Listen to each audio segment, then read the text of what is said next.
Welcome in to episode 1 of the Dubbed and Confused podcast. We're covering everything anime going on right now in the world. All right. I'm John. I also go by Arn Rouge. That is French for red herring. I also have my two of my bestest boys with me. Chris. He also goes by Barbu, but he'll go by Chris mainly here. And we got Shaloub. Oh, He will exclusively go by Shaloub and nothing else while he's here. accept that. Anyway, this is super new. This podcast is going to be a rough draft, if anything. I want to lay that down first and foremost. It's going to get better as we go along and learn things about what we can do to get better. But I feel like we might as well start by laying down, I guess, what the idea of this podcast is. You know how middle-aged moms take a bottle of wine to book club and then they get together with other moms in the neighborhood and then they just gossip about the other moms in the neighborhood? It's basically going to be that, except we're actually going to read the book here, and the book is anime. That's kind of what we're doing. I've got my wine with me. Chris has a scotch with him, and Shaloub's got beer on his end. So we're ready to have a good time. So feel free to sit back, have a drink yourself. You want to just chill and, feel like you're part of the conversation, because we're going to go through all the anime that are airing this season and for future seasons, ideally, and talk about them week to week as episodes are airing and how we're feeling about them overall. That's the idea.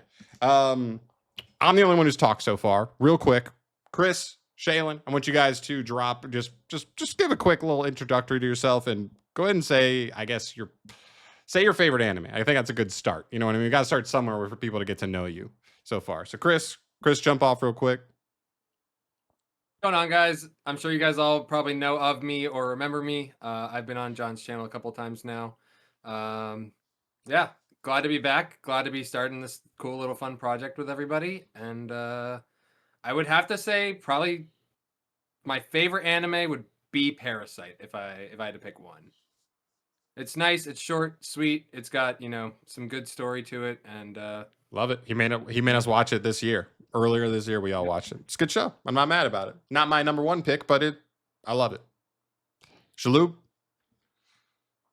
Yeah, I know I'm wearing a JoJo shirt and everything, and I don't want to be like unoriginal and say, "Oh yeah, it's One Piece," because it is One Piece at the end of the day. My favorite anime, but I'm gonna go ahead and throw you a curveball. A little bit of man boy action, a little Mushoku Tensei. It's probably got to be my number 2. That's divisive. I'm not gonna lie. Yeah, a lot of hate out there for Mushoku Tensei. That's fine. Take it on the chin. Yeah, no, I mean, I'm with you. It's my favorite isekai of all time. That's a discussion for another day, though. Today we're focusing on a new season. We just entered fall 2025. This season's ass, boys. This season's pretty ass. This is probably, honestly, maybe you could argue we're not very smart for starting a podcast in a season like this for anime. Like, maybe this is our fault.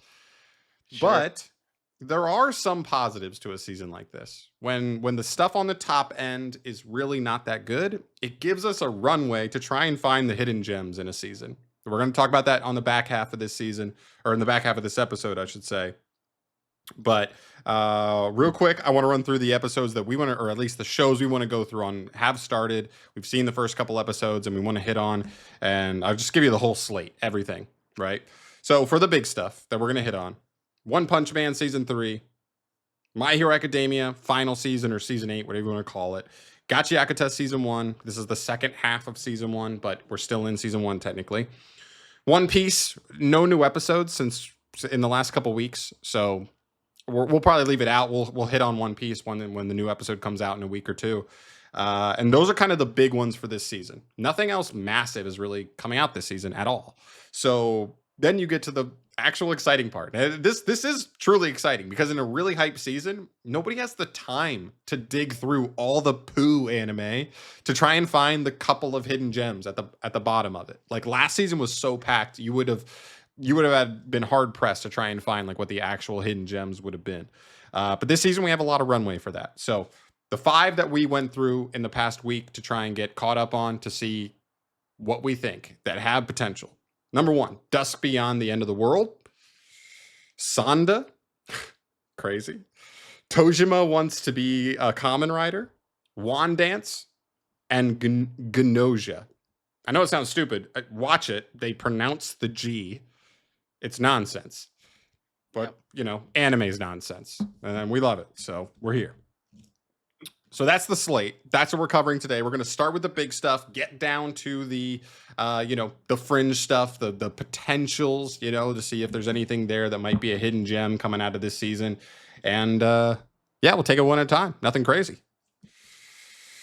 Which I guess leads us into the most popular show this season. Go to my anime list, go anywhere. The number one show this season, somehow, some way, is One Punch Man Season 3. We all watched it. Yep. We saw it. Oh, man. We did. It was viewed. I don't know. Just overall thoughts. How do we feel about episode 1 of One Punch Man? Newsfest. I mean, it's not fun to watch. It wasn't even particularly fun context building wise. Like, I don't get it. I don't get how the fall from grace happened like this. Yeah. It just felt so lackluster being an opening to a new season.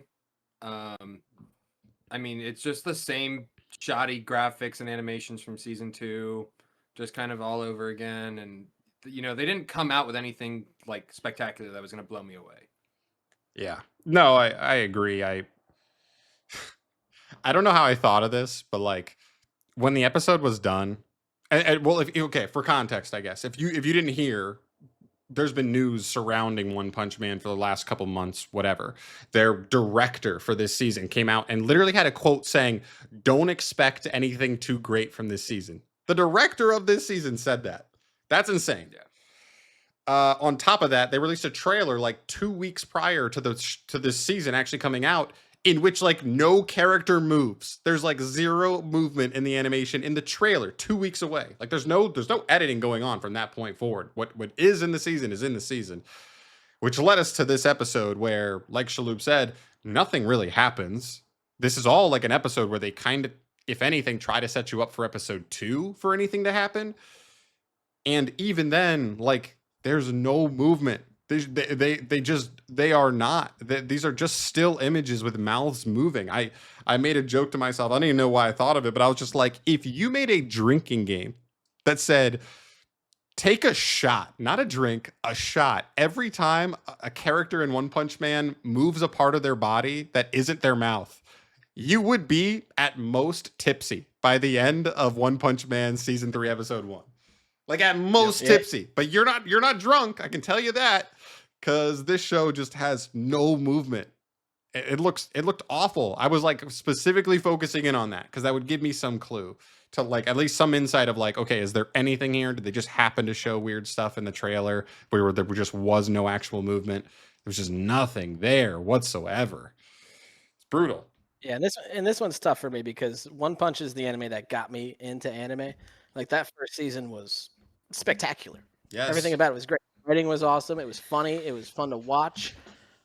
And then season 2 was okay, well, the first season was so good that I'll let this one slide. Third season, come on now, you gotta give me some. Yeah, and I wanted to be optimistic. I wanted to say, okay, I'm pretty sure when they ended up making the official announcement that they changed studios between season 1 and season 2, it actually wasn't that long before season 2's season came out. So it's maybe they were on a time crunch and they just made a pivot last moment to and whatever. They were told by the studio, you gotta get this out as fast as possible. And it was rushed. This one, there's no excuse. They had 5 years. We get Don 6 months later, 12 episodes, and it looks miles better than this took for 5 years to make. It's crazy. The only optimism you can even have whatsoever at this point is to say, okay, it's episode 1 and this episode had no action in it. So maybe they're just saving as much budget as possible for the episodes that actually are supposed to have fights in it. But even then it's not this level, not zero movement level. Yeah. It's embarrassing. Yeah. So that's kind of where we're at. I'm bored. I'm not going to cut it yet. I can't put One Punch Man as a cut yet, just based on the name. And maybe we keep it just to blast it every week. We'll see. But man, if we get like 3 episodes and it's just like a snooze fest and the animation's terrible, like plot wise, it's a snooze fest and the animation's terrible, we're going to be borderline cut on One Punch Man, which was the most hype, most people looking out for it at least show coming into this new season. It's crazy. Yeah, it's sad to just that the trailer was actually an accurate depiction of things to come. Yeah. We didn't want to believe I it. literally wrote a note.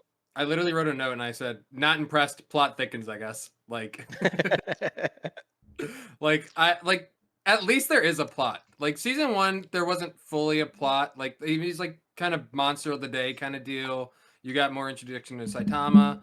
Season 2, there's like more of a plot, so it's like it kind of gets you into it a little bit, but like I guess we just gotta wait for the rest of the plot for season 3 because Yeah. this kind of just continued the plot from season 2, which really didn't need almost no continuation, you know? No. Right. No, it didn't. All right. Let's move on. I'm bummed out from this one. At least from here, it's like only up from here, you know? Might as well get this one out of the way. Let's move to My Hero, which isn't that much of an up for some of us, but it's at least an up from this. How do we feel about My Hero leading into this season? I guess is where we should start. For these sequel seasons, I like getting an idea of where we're at coming into this or whatever the current season is, because then things can change or whatever. But it's a good job to get just a good. Let's feel out the temperature in the room for everybody. What do you feel, Chris? How do you feel about My Hero coming into season 8? I mean, I thought that the fight leading up, like from season 7, like everything leading up to season 8 right now, it was fine. I mean, like there's like some good heart-wrenching moments. There's some pretty decent animation into it. The one gripe I really kind of have is like some of the villain stories just kind of feel lackluster almost. But I mean, it is My Hero. It is the shonen, so like they're not gonna do too much into it, you know. But I think it's set up pretty well. I just kind of am excited to see where the end of the fight takes it and how it kind of concludes the story. So, Luke, I know you're a little harsher than that. I know you are. Yeah, I'm gonna go ahead and be harsher than that. I haven't enjoyed the show since maybe season 3, season 4. Like during the overhaul fight, I think was the last time I really paid attention. And everything past that has just been fucking me snooze fest. I can't do it. It's boring. It's not that it's like not even well animated or anything like that. It's just the writing is so repetitive. So people say that One Piece has bad pacing, but MHA is kind of setting the bar for me. Yeah. It's crazy because like I'm pretty sure like it has a really high canon rate, like very low filler rate. There's like an episode here, an episode there in each season, but like it feel like stuff is happening, but then like when it's done, you're like it feels like nothing happened. That's kind of the issue. I don't even know if it's like necessarily a pacing rate as much as it is like just the content. And I don't want to blast any manga authors because like they are the reason that anime happens in the first place. But like it does kind of feel like sometimes when you have such a massive cast of characters and you want to give them all a moment and you're just like, don't give that character a whole episode. Why'd you give that character a whole episode? And then you end up with 3 or 4 of those and it ends up bogging down an entire season and really making it hard to like slug through.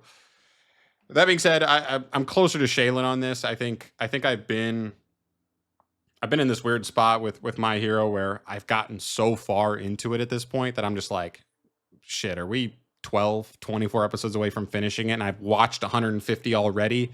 I might as well just power through the last bit of it. That being said, I do love All Might. The last episode basically of season 7 is like based around All Might. The first 2 episodes really of the new season are based around All Might, and that's what we've watched because we kind of wanted to make sure One Punch Man got included into the episodes for this first podcast. So that's why some of these shows were on the second episode because One Punch Man went like a week late into the season. But I actually like these first 2 episodes overall. The first episode has 10 minutes of filler at the beginning, not filler, but recap from the last season, which I don't love, but I do like All Might. All Might gets me in a special spot, and I don't even understand fully why. a lot of the kids don't fully get me, like don't really like pull on my heartstrings much at all. But All Might has a way to do it. I don't even understand why.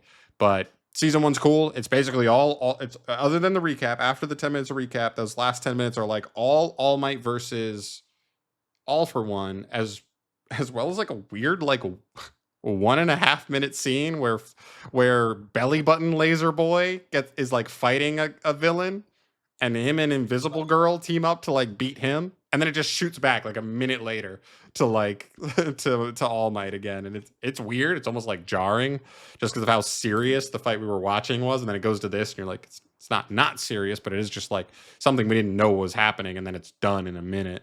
It's weird. And then we get to the second episode. Stain gets back. Stain is alive. Crazy shit happens with Stain. I Did not see that coming. No. Did not at all.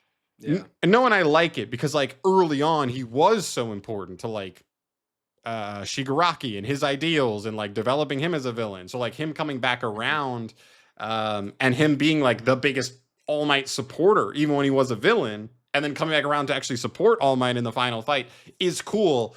That being said, the parts of My Hero I don't understand is like Stain has a quirk that allows him to slow his opponents down. All for One breaks through that, turns around, punches him in the face, and he flies through 7 buildings. And I'm like, he doesn't have a quirk that makes his body stronger. This guy's face should be mincemeat. Like you know what I mean? This guy just went through 7 brick walls. This guy has a completely normal human body aside from a quirk that like slows people down. It has nothing to do with protecting him from a punch like that. Yeah. See, we call that the plot armor quirk. Yeah. I mean, All Might has it too. All Might's armor is like completely shaved off his face, and All for One comes up and like literally gives him like a backhand to the face with like whatever his supercharged quirks into his fists, and I'm just like, his brain is mush, and he just gets up. He's like, nothing. Oh, that hurt! You punched me into the rubble. Oh, it's hard to get up. Yeah. There's no reason why you should be able to walk away from that. That being said, I am really enjoying the Metal All Might. It's pretty fun. I literally have a note. I was like, I love Mech All Might. I love Mech All Might. It's just like, it was just what they needed to like cover the fact that he doesn't have a quirk anymore. You know, like it was just like the perfect way to like introduce All Might into the fight against All for One. So I thought it was great. I also think it's funny that he specifically said like when he went to the U.S. is when he had all this done. He was like, "Oh, they got the best technology. They're gonna make it." It's crazy that Japan is saying that. The Japanese the Japanese are like, yeah, the U.S. guys have all the fucking body morph modification tech. And weapons only. If there's any technology we're ahead of anybody, it's weapons. It's those weapons, baby. Didn't give him the nuke though. No, clearly not. We gave him the belly button laser machine. Like a hold on. I will have to say, I do like that he has a bunch of like the quirks of his students. I think that's like a very impactful thing. It is cool. It was interesting. I didn't really quite understand why or how. But it's I'm just not really sure that I need to. It's supposed to be a callback, and he like I don't know. Every time he uses a one of his functions of his armor that like resembles anything of another hero's quirk, he like calls out their name or whatever. It's fun. I think it's a fun callback. It may have been more cold or badass if he had just not said anything and just been trading fists with All for One at this point, but I appreciate it. It's the exact corniness I expect, but it's a corniness that I'm like, all right, I can see Let it. it slide. He's a teacher. He's calling out the names of the students he's brought up. I can see it. But yeah. All right, hold on. Fuck you. I'm getting a beer. So anyway, basically where that leaves us is episode 2. Not much really happens in episode 2 overall. At the very end, I mean, like All Might's basically beaten, right? All for One picks him up. He tries a couple last ditch efforts to deal extra damage to All for One to force him to use Ares' quirk even more to rewind his age even further and heal. And then basically we leave off where Bakugo kind of shows up, where he's kind of been revived and he is back in the fight. I say that to say this because this is kind of the last bit that I want to leave off on My Hero for. I'm okay with Bakugo coming back, right? Because it's Izuku and Bakugo. They're the two guys, right? That this story has kind of been based around. Bakugo more so taking on the Endeavor role for the young kids, more so than even Todoroki. Like, because he's kind of the antagonist, but still a protagonist, but like the I don't know, the rival at least to the main character. And then Izuku obviously is supposed to be, Deku is supposed to be All Might's equivalent. I'm cool with that, right? There's two main villains left. There's two main heroes left. Okay, let's do it.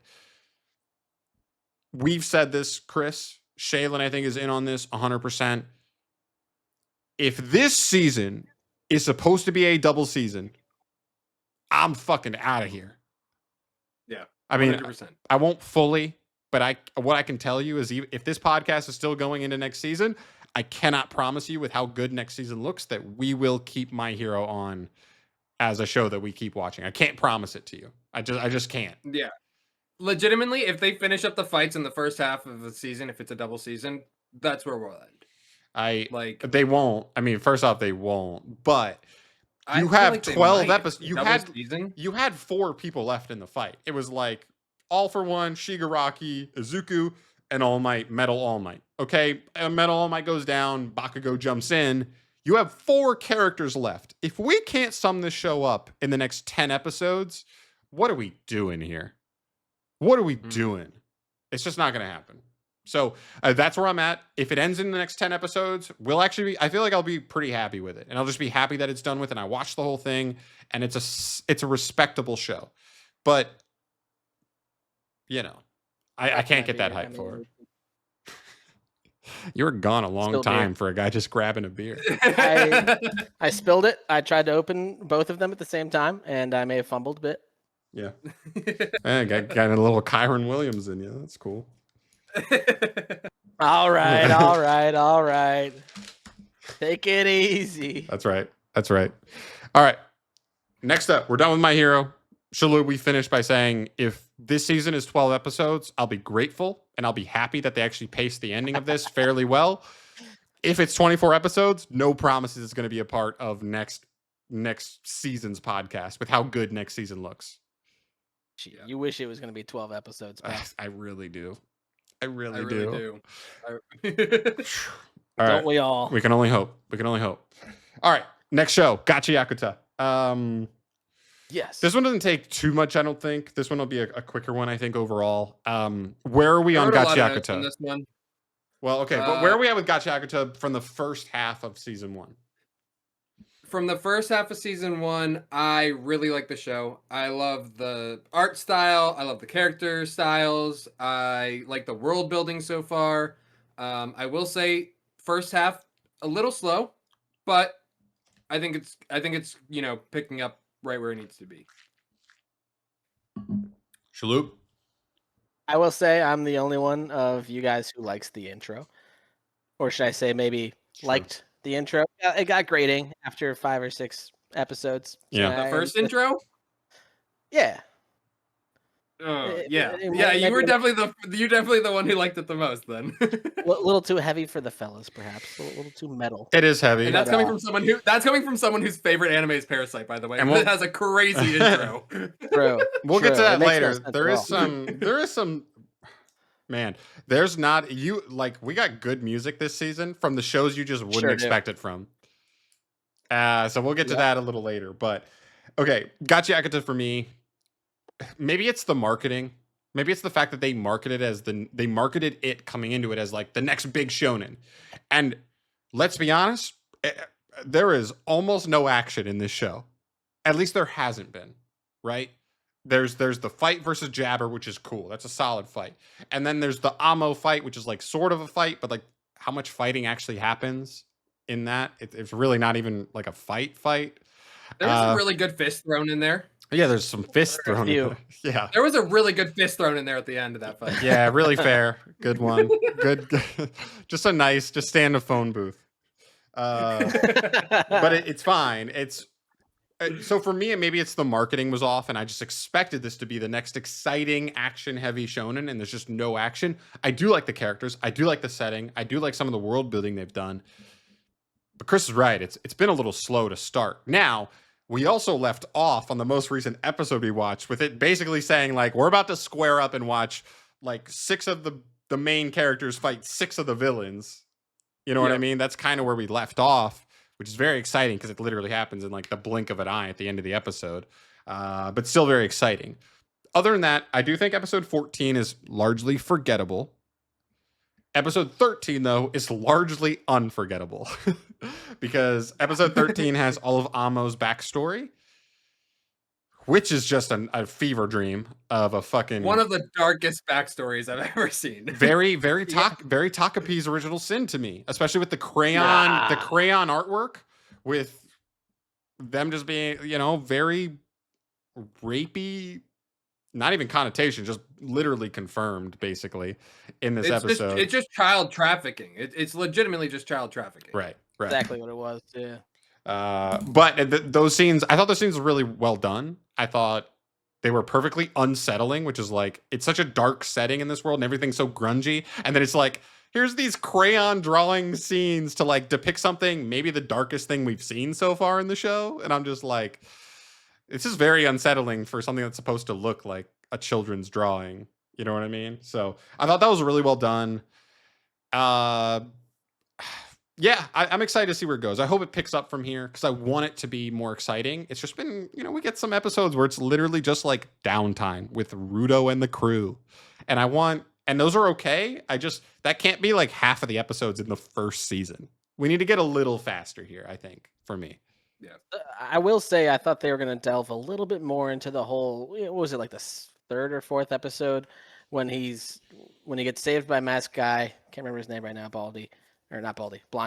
Yes. And they get to the point where he's Engine. Yeah. And he's dragging him back to the hideout, and he's like, you know what? Go talk to those guys over there. See how they feel about you being a spherite or whatever they call them. Mm-hmm. And you get the impression that they're just about to like steal him and harvest his organs or like do whatever the fuck they're about to do. They're gonna sell him off to somebody.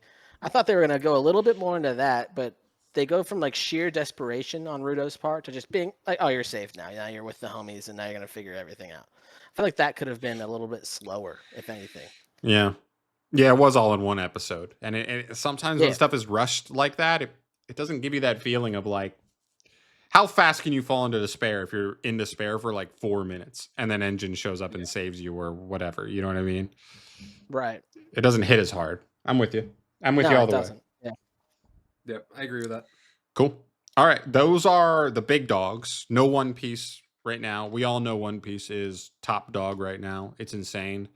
I can't believe with the volume that they're pumping out that the quality has been so high. It's unfair to other anime, to be frank. And it's not anything they need to be worried about because it's only a compliment to them.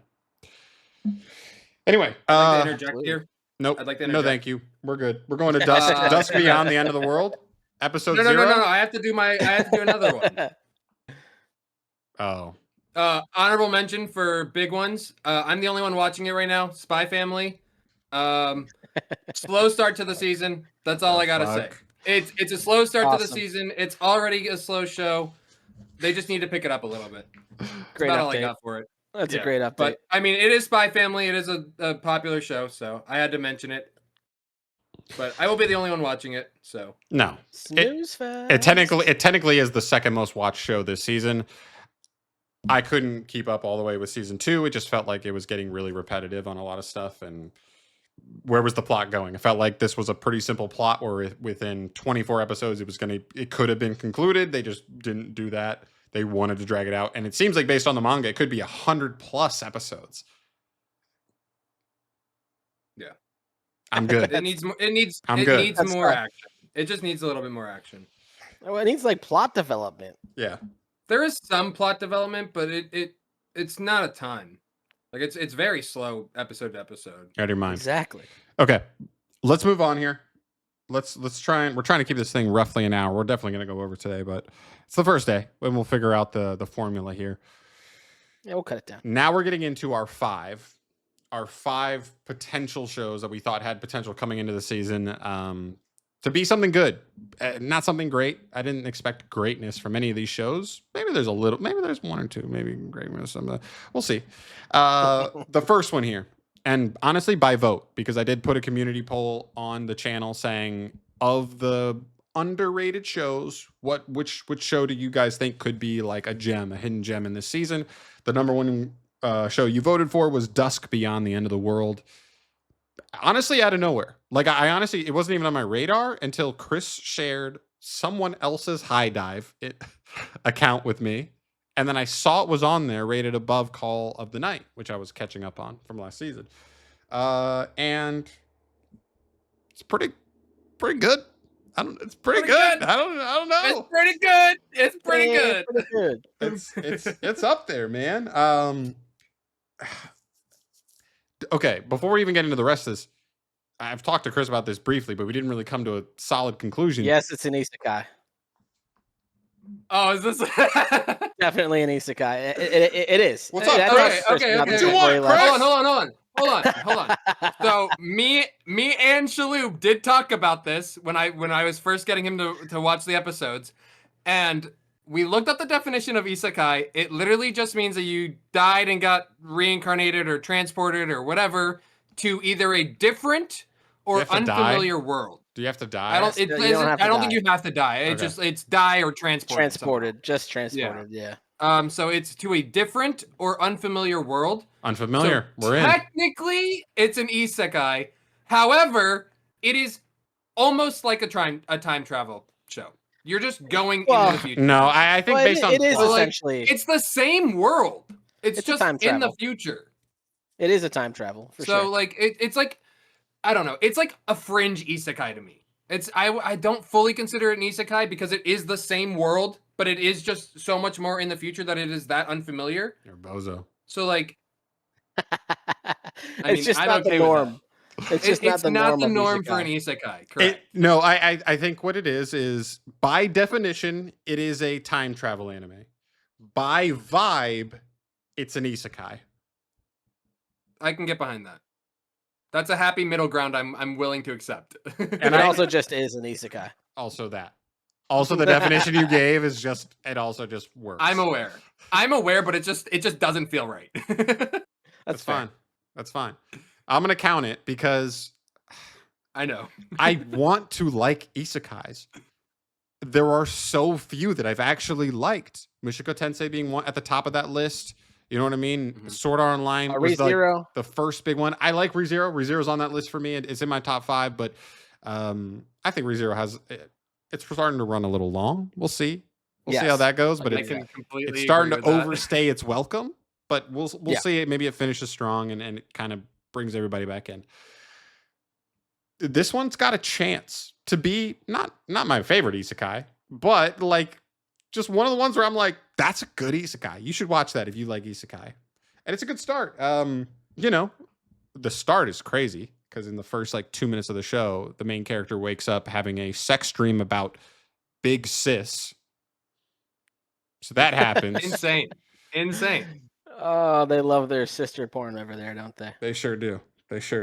But she likes him back, so it's okay. No big deal. And they're right. And they're not actually siblings. I guess I should preface that if you haven't checked the They're show not blood out. related. Not actually siblings. Yes, they are not official Stepbrother, siblings. what are you doing? Basically, her dad adopted him when his best friend died, and he's the son. The main character is the son of the best friend. They become really good. They become close enough where they refer to themselves as like little brother and big sister, even though they are not blood related. Still fucking weird to me. You know, it's still a little weird. But especially because like he's 17. He's like 17 in the end of season 1, still being like, that's my big sis. I want it. Yeah. It's crazy. But I think so far episode 0, sorry, because there's like episode 0, which is kind of like the prequel. It's basically episode 1.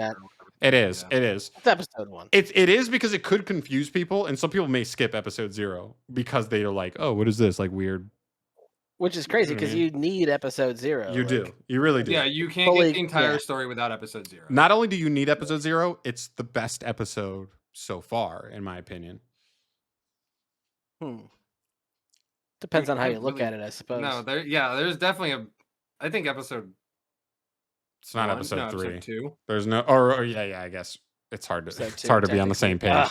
page. I think episode 1 is better than 2. If One you- is just the introduction to the new world, though. and Isn't also 2 where you meet the new girl? our Jedi android slices up like 7 Was dudes. that 1?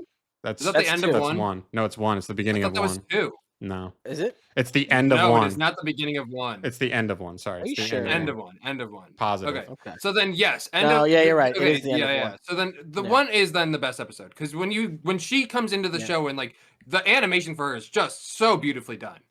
Like, Oh yeah. It is good. and that whole like fight sequence crispy. was just so well done.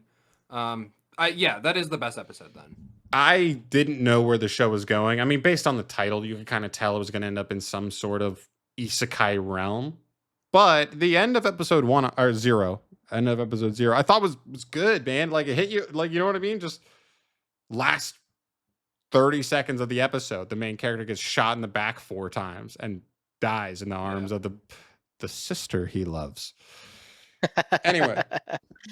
Yeah, I mean, I definitely loved that end of the just watching that was like, oh, we got something, a little bit of intrigue going on. Yeah, and then you're like, where? Because the whole first episode is like a weird incest show. If you did until you realize they're not literal siblings, and then at the very end, it's like, oh, our main character just got shot 4 times. He's dead. What do we even go from here? And that leads. And you know what? I'm gonna call it now. Breadcrumbs. Guy who tried to kill her. He's a time cop. A time cop?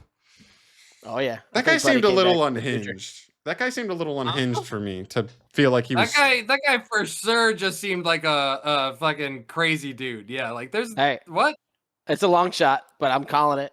And All right. I want you Hey, sons of bitches to realize I was right when it happens. Okay. Here's We'll what I will find say out. before we move on, because I don't want to spend too much time on Dusk. Sure. Episode 2 finishes with us seeing 2 more androids on top of the original android we meet that already wants to marry the MC. One thing I'm nervous about is that it is not exclusive to our main android of wanting the MC. I'm a little bit nervous that this could develop into a weird harem show where like all the androids have low-key been okay, but like here's the thing, like if the technology was there and she's obviously a technological genius, if the whole basis of the show is before she died, she plugged into her brain and all the androids that look like her have parts of her brain, does that mean every android based on her, when they see him, they love him? Could this turn into a weird harem based on that? Because we've already seen 3 now androids. They just haven't, 2 of them just haven't seen the MC yet. And if they see him, are they going to be like, oh, we want him? Or Call it hear out me out. now. Oh, She's go ahead, still Chris. alive, and they're gonna bring him to her at some point. No, like- I'm gonna go the entire opposite direction. I'm gonna say she programmed a version of her consciousness into the android that is helping him, Right. and all Right. the other androids went rogue. And I think that's the most likely, that like it's just the one android that actually likes him and the other ones are just being controlled by the government, whatever. Which also I like. I like that they're already diving into like how the government's kind of fucked and they're not afraid to be like, the government's fucking weird right now, and like they have Yeah, weird Owl or laws. whatever they're calling it. Yes. OWEL. Yes. Yeah. Everything is just Cool. basically outlawed. Like everything. Well, the first thing it reminded me of was like, oh, this is like Void Century type shit. Yeah, definitely. Definitely has that vibe. We'll see where it goes. I don't want it to become a harem. That's one thing. I don't want it to go that route. Chris does. No, I do not. I definitely don't. And I'm also curious how many more androids there'll be. I mean, we're 3 episodes in with 3 androids. Is there a world where we just get it revealed at some point that they're just the CP9, not CP9, not CP, what am I? Zero.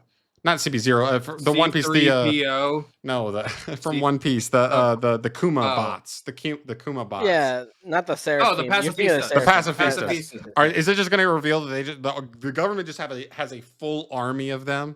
You know what I mean? And Absolutely. I 100% think that's what's going to happen. I think that's kind of the expectation at this point. That's where I'm kind of at. Yep. But we'll see. Yep. We'll see where it goes. And it Can we already also briefly talk about how this is the same studio that's making One Punch Man? It's not. It's not. It's not. Oh, it's not? That was on me. I told Chris that earlier. It's not the same It's Okay. not. Yeah, he fake newsed us a little That's- bit on that You one. fake, That's on you me. fake news me, dude. I thought it was. Can't I do don't know that. why, but I thought I saw JC staff. Dude, I No. was gonna say. You know what though? But going Yeah, back to fake One news Punch guy. Man real quick, there's no excuse, okay? Because if it Yeah. we There's no looked excuse. we looked at the shows that studio has done, JC staff, and no offense to them, they made some good shows. They made Toradora, which is on my top 5. I'm not even a romance anime watcher. It's like number 2 on my romance anime that I've ever seen. And so they've made some good stuff. They have nothing in their catalog that is like, I remember that show having some sweet animation. And One Punch Man chose them. One Punch Man said, yes, please, sign us up. That's still on them. Like they had bones. No sense. Yeah. Makes no Whatever. sense at all. No excuse. Bones are Whatever. stupid, too. All right, moving No on. excuse. The second of Next. our 5 fun guys are trying to find our hidden gems. Sanda. Sorry, it is Sanda because they wanted to sound as close to Santa Sanda. as possible, even though Sanda sounds right. I like Sonda better. I know I do too. But I also watched the dub for the second episode and it was clearly Sanda. Sanda. Yeah. Okay. God. Where do we land on Sanda? Shalhoub, you start because I know you're going to be Yeah, lower yeah, than you me. gotta and Chris. start. I know Oh, you by are. far. I know you are. So I mean, I expected to be for sure. The first episode, I was looking over at Chris like, "What the hell are we watching? What is this? What is this show?" Yeah. I mean, Great the cold, opening line. the cold open, yeah. But I didn't expect a woman's butt to be this cold. What's happening? And then Gold. she's That's a just good trying to opening. stab What him. a golden Just- first line of the Just show. pure. I That's such mean- a good opening. It's pretty good, but it didn't expect me to end up where I was towards the end of it. I was like, "What's happening here? This is such a weird build up to this type of show." And then It is. episode 2 is just like a total change in tone. It's like, all right, now I can get into this. Now you're starting to give me a little something. Whoa, what do you mean? Episode 1, there's literally a whole bomb explosion. Okay, well, not in that much of a like, drastic tone it's change. It's the same tone. That's okay. I will say that's the part of episode 1 I actually don't like. I actually liked everything aside from the weird bomb plot, or it's the girl. Yeah. It's just the girl who already wants Santa's help, saying, "Better stop me from blowing up. Better do it." Like why? Exactly. Why? Like, Like, is this slapstick? It's a big old Y plot, and I hate Y plots, and that made me a little bit down at the end of episode 1. Although I liked a lot of everything else from episode 1. Here's the things I really like. Okay, I really love the artistic choice for them to say this show is going to be gray as fuck until Santa shows up, and then the show is red as fuck. I think it's cool. It's cool because you just don't see it very often. This show almost just looks black and white in large parts, and then just like when Santa transforms into Santa, like the show pops with red. It's a cool artistic design that I think like it's just way different than anything I've really seen. The music's good. I like the music. Yep, I have that note as well. I love the music, especially the opening. I thought it was solid. I think the opening's it's good. solid. I think the Absolutely ending's pretty solid. good.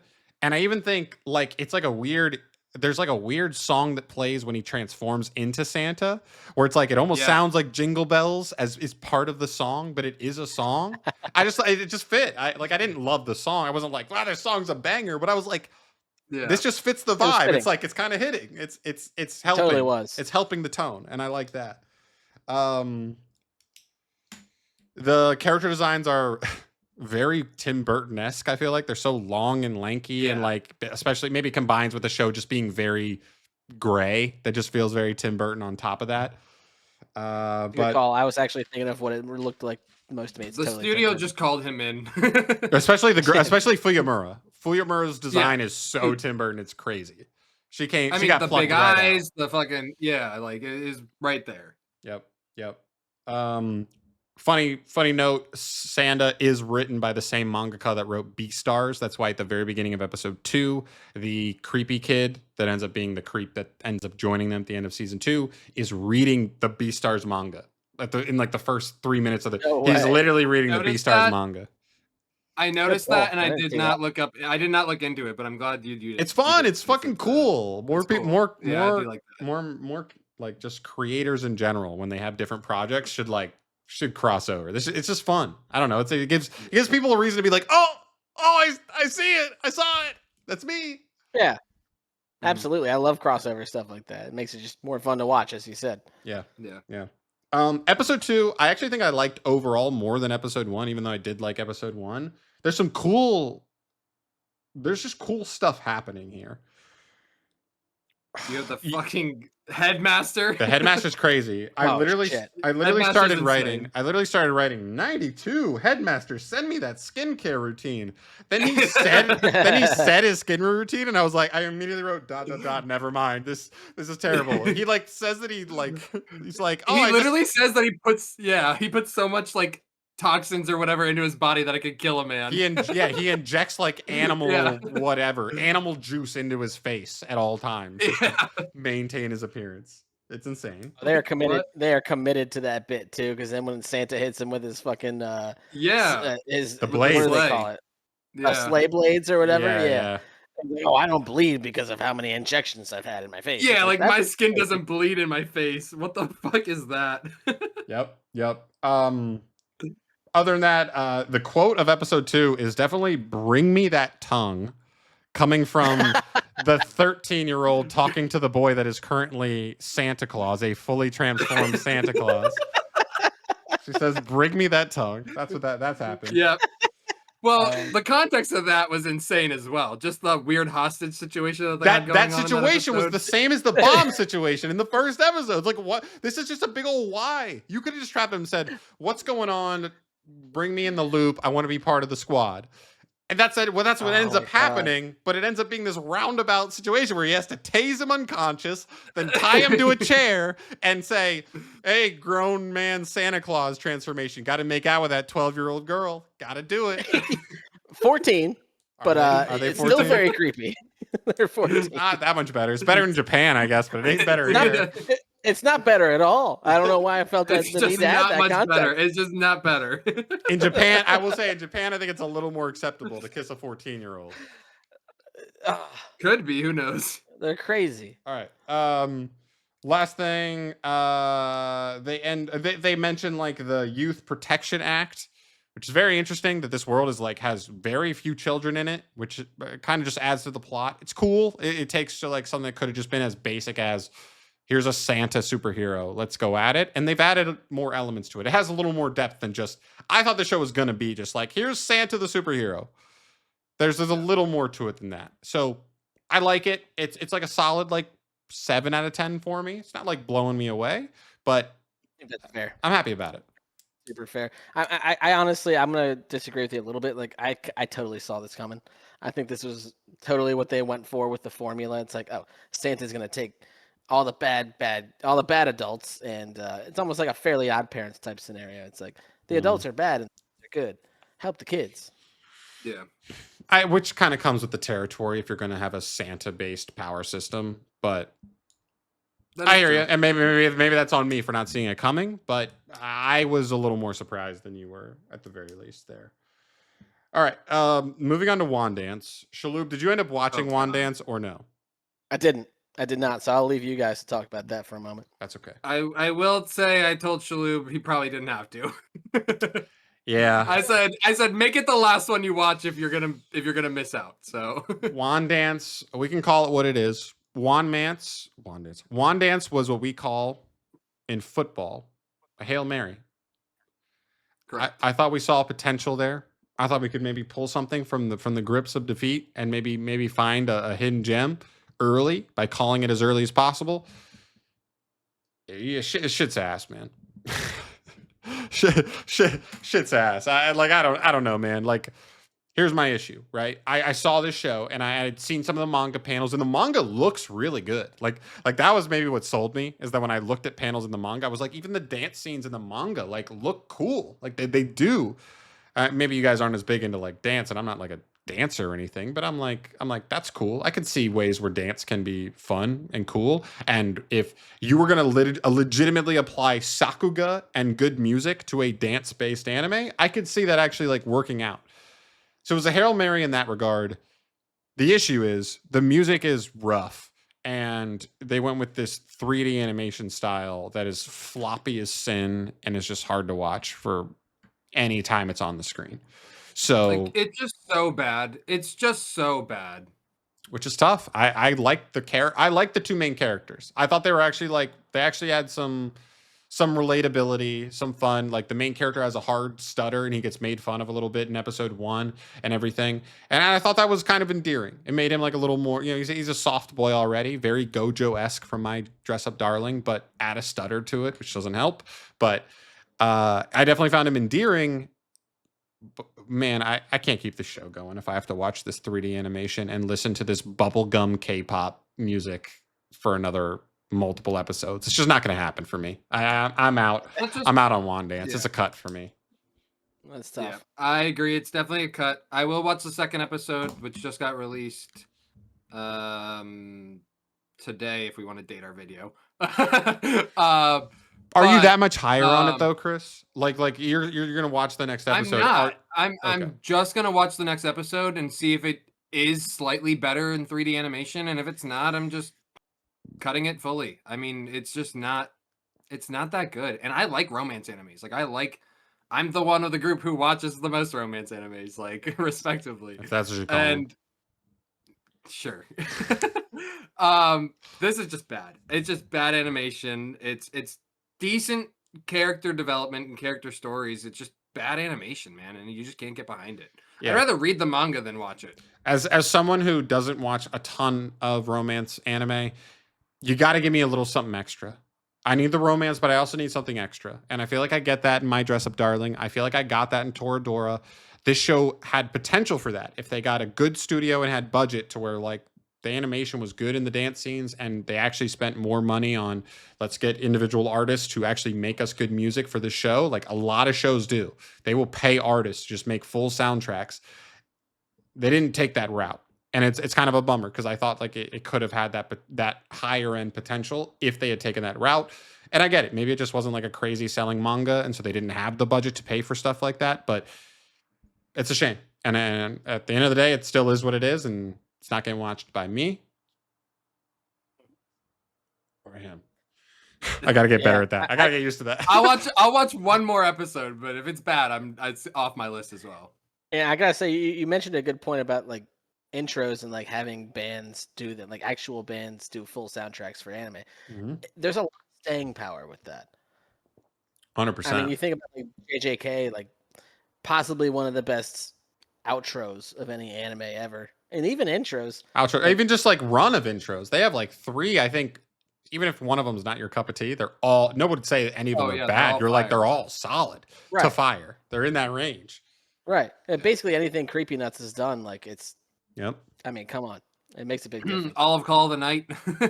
It is Olive Call of the Night. I still need to watch for Call of the Night. Like, yeah. I still haven't watched your vampire harem anime. I'll get to it. All right, nice. I'm only 2 episodes away from finishing season 2. Let's go. All right, let's move on to Tojima wants to become a Kamen Rider or wants to be a Kamen Rider. Yes. Listen, I picked this show because I thought it had some things me and Shalhoub would like, and then it had even more. Yep. It just had even more than that. It is by far the funniest show airing this season. It is by far has the best music airing this season. Yeah. That outro is insane. The outro, the tracks they play in episode are hype and very give me JoJo vibes to some degree, at least early season JoJo vibes. Yep. And the outro's like Chris said, the outro. The outro sequence alone. I think the outro is maybe the single best piece of music we've gotten from this entire season. It's glorious. It's good shit. It's real good shit. Mm-hmm. I'm all about this show right now. I'm really a big fan of those 2 episodes that have dropped. What, 3 episodes? 2 episodes? 2. Oh. 2 episodes out. 3rd one on Friday, I think. Saturday? Yeah. Saturday. Nice. This weekend. No, it's great. I mean, they've done everything right so far. I can't think of anything I dislike from those 2 episodes. I think both the main characters so far, both likable in their own ways. I think show's funny as fuck. But also wholesome as fuck at the same time. Like you're also like, cause all these backstories are coming from when they were a kid and they just wanted to be a Kamen Rider and then they held those ideals. Listen, as somebody who played with action figures until they were like 13 or 14 years old And like nobody who I went to school with knew about it. I went to school with Shaylin that whole time. I don't think he ever knew that I was still playing with action figures until I was 14. Lo and behold, I was doing the same thing. Which is right. And maybe that's how it is. It's like you get to an age where you're like, should I be kissing girls or like, but I just have fun playing with action figures. But it's the truth, and that this is that exaggerated, but like it makes you want to root for him. Same thing for Tackle. She's awesome as well.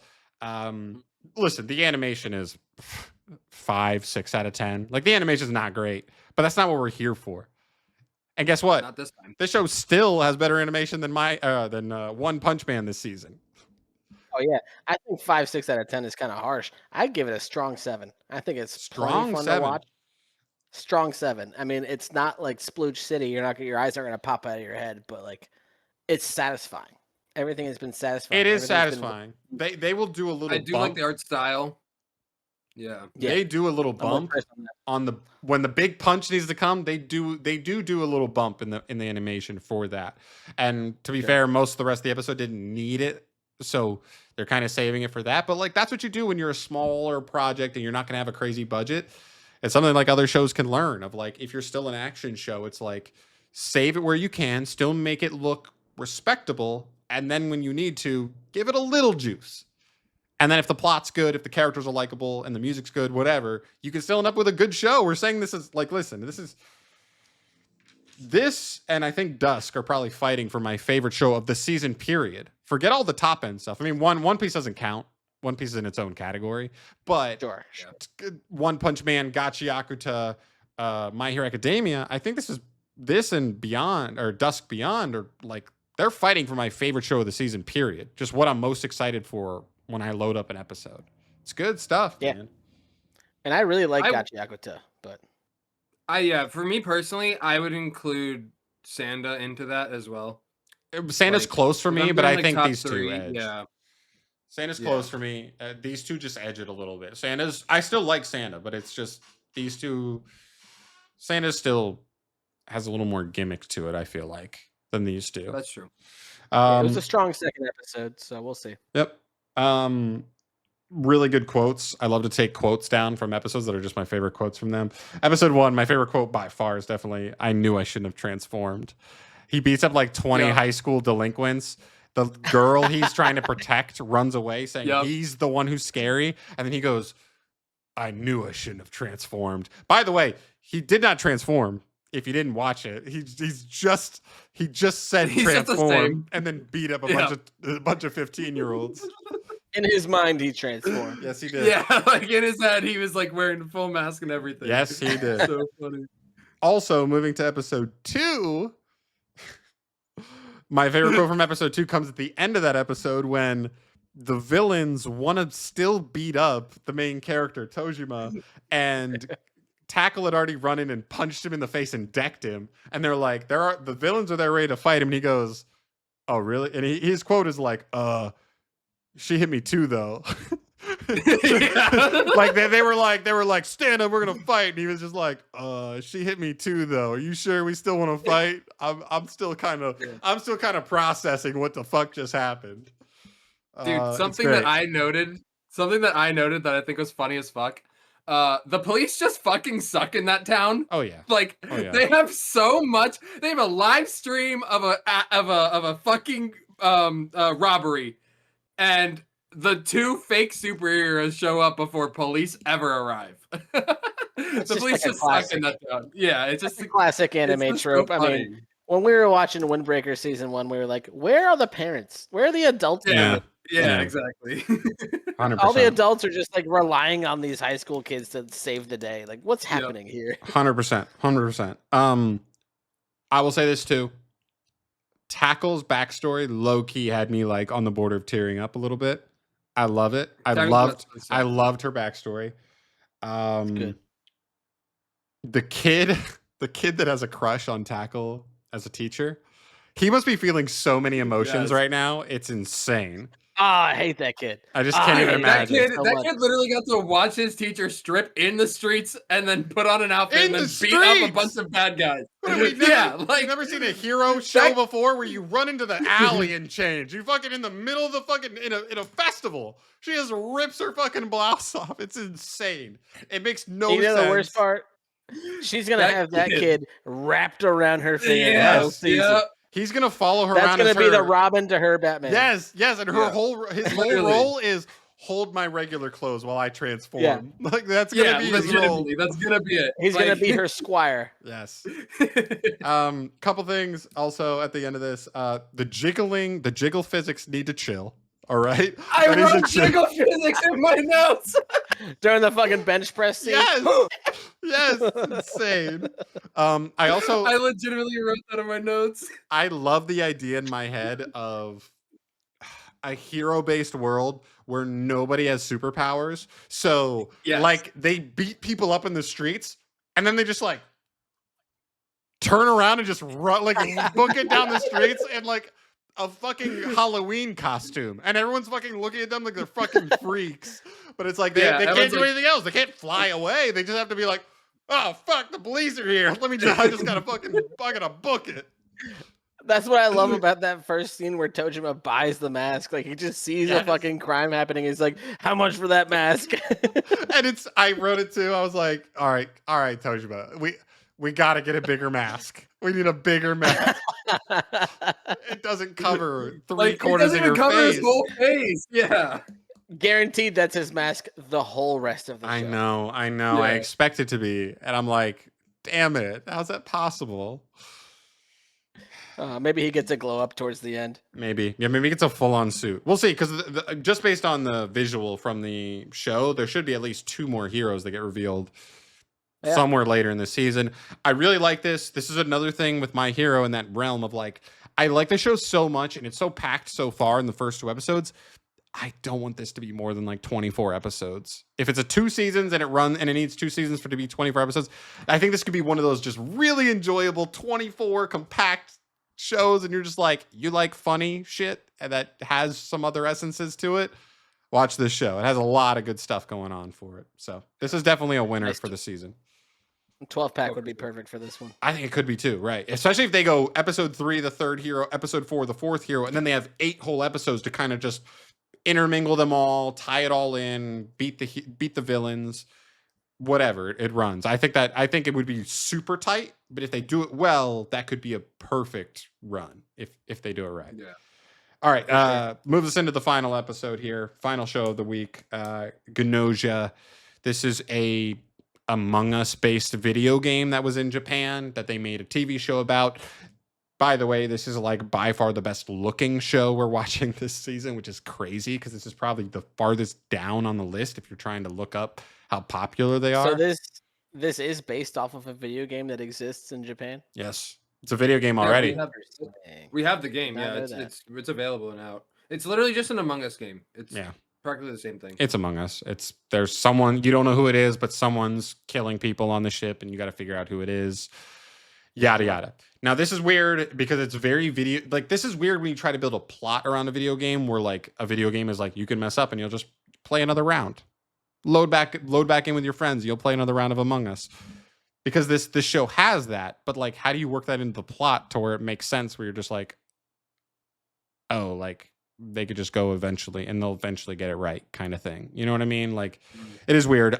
Based on the visual for the show, like literally, if you look up like the visual for it, you will actually see that there's like 30 characters on it. So my guess is every time they get it wrong, more characters are on the ship, and it becomes harder. There's just more factors, there's more variables, whatever, and it's harder to predict who the actual killer is.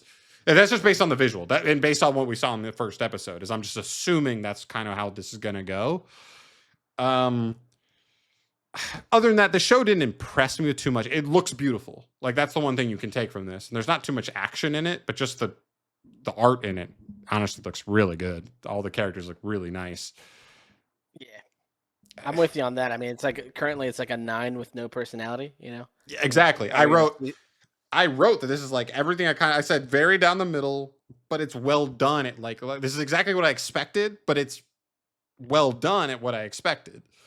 So we'll It's a trophy see. wipe. Yeah, we'll see. Maybe from here on is where the plot is supposed to explode and become crazy, and then there's going to be 25 characters, and you don't even know what's going on. But that's fun in a way because you're in your mind you're trying to figure out. Because I'm sure all three of us were trying to figure out who the actual killer was in the first episode. I was in the first.